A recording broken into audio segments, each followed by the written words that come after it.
네, 윤준병 의원입니다. 우리 농협, 또 한국농어촌공사 맛에 관련된 우리 증인들 오늘 수고가 많으십니다. 저는 우리 조직들은 각기 조직 목표가 있고 또 조직 목표에 충실한 경영 뭐 이런 게 이루어졌으면 좋겠다 이런 생각을 평소에 가지고 있습니다. 일하는 조직이 됐으면 좋겠다 이런 생각을 갖고 있습니다. 제가 이 기관들 이런 측면에서 제대로 이루어지고 있는지 뭐 이런 내용을 좀 살펴봤는데 저는 전체적으로 조직의 기강회의가 좀 심각하다 뭐 이런 생각을 좀 하고 있습니다. 우리 농협중앙회 같은 경우에는 지금 언론에 특히 많이 나오고 있는데 조합장들의 도덕적 해이 문제 심각하고 우리 농어촌공사의 안전 불감증과 관련된 문제 또 뭐 지적이 좀 있었습니다만 마사의 고객 대응 만족도 문제에 대한 지적 뭐 이런 내용들이 전체적으로 조직의 기강 회의가 있는 거 아니냐 하는 의구심을 갖기에 충분하다 이런 생각을 합니다. 우리 박태선 조합 감사위원장님 나와 계시죠? 네. 이쪽으로 좀 나와주시죠. 시간 좀 줄여주세요. 네. 5초 후에.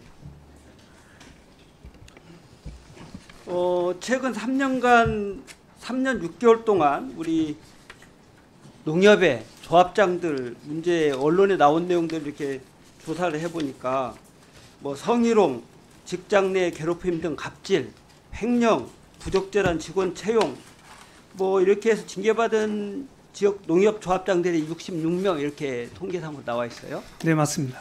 그런데 실제 징계된 내용들을 보면 사실상 뭐 48.5% 이 정도가 견책 수준입니다. 예, 그렇습니다. 국민들의 눈높이나 조합원들의 눈높이에서 볼 때 뭐 성희롱이나 또는 직장 내 괴롭힘 등 갑질, 뭐 횡령, 뭐 이런 게 견책 수준에 그쳐야 될 사안인가요? 우리 감사위원장은 어떻게 보고 계시나요? 예, 조합장 그 66명 중에요.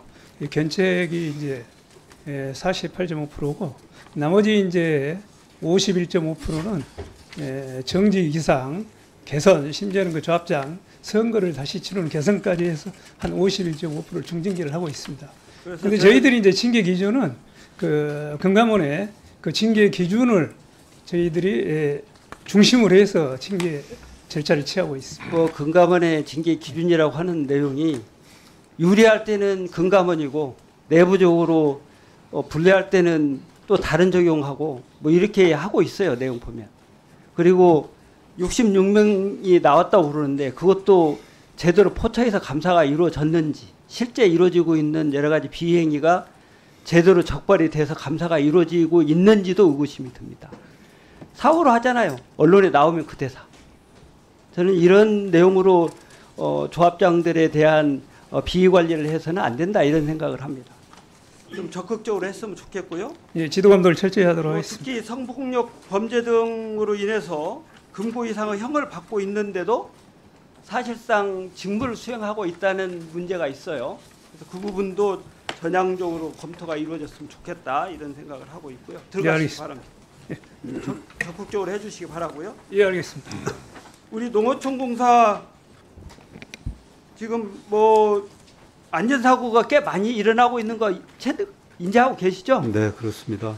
이 부분에 대해서 적극적으로 안전사고 방지 노력을 해야 되는데 저는 안전사고 방지 노력이 구체적으로 들어가지 않고 그냥 일반적인 교육을 시켜서 안전 강화를 한다. 뭐 이런 내용으로 접근해서는 안전사고가 제대로 실제 방지될 수 없다. 예방될 수 없다. 이런 생각입니다. 네. 실제 안전사고가 발생하는 내용들은 아주 기초적인 실제 예방조치를 안 하기 때문에 그런 사례가 많거든요.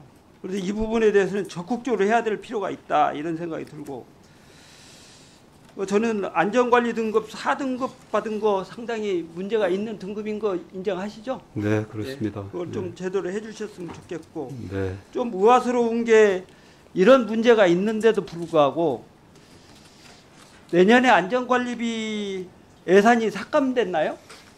삭감되지는 않았습니다. 아는 것으로 알고 있습니다. 그 부분을 한번 챙기셔서 네, 안전관리가 오히려 더 강화돼야 될 시점이다 지금은. 네, 그래서 그 부분에 대한 조치를 좀 제대로 해서 실제 현장에서의 안전이 강화됐으면 좋겠다. 네, 알겠습니다. 잘 관리하겠습니다. 우리 마사 회장님 예, 뭐 여러 가지 얘기들이 많이 나왔는데 먼저 YTN 지분 매각과 관련해서요. 뭐 지금 여러 가지 정황상 정부가 언론 장악을 하고자 하는 의무가 있다는 점은 뭐 명확한 것 같아요. 뭐 블랙리스트로 작성된 것으로 알려진 이동관 방송통신위원장 임명을 강행한 거라든지 또는 KBS, MBC 사장 등의 무리한 교체 시도 뭐 이런 것들 보면 그래서 지금 이제 뭐 아까 우리 존경하는 의원님께서 말씀하시기에 언론 장악 의도가 있으려면 언론사 지분을 늘려야 되는 건데 왜 파냐? 이게 언론 장악 의도와 연계가 없다 이런 지적을 하던데 실제로는 지금 YTN이나 KDN 지분 매각에서 정권의 입맛에 맞는 건설사를 의도적으로 만들어서 YTN을 정권 입맛에 맞는 언론사로 만들려고 한다 이런 언론 보도들도 있잖아요. 그래서 그런 내용들을 충분히 전달했습니다. 그런 질문이 있으면 이런 내용도 있습니다 하고 답변을 해주셔야 국민들이 이해를 하지. 지금처럼 딱 갖고 있으니까 그 발언 내용이 사실인 것처럼 오해하잖아요. 적극적으로 해주시기 바라고. 그리고 우리 고객 만족도 예, 작년에 B등급이었는데 금년에 B등급 이렇게 향상된 거 잘했다고 저는 생각합니다. 뭐 특별과외를 받아서라도 등급을 올려야죠. 그런 내용들도 잘 정리하면서 앞으로도 고객 만족도가 제대로 높여질 수 있도록 제대로 관리해 주시기 바랍니다. 예, 잘 알겠습니다.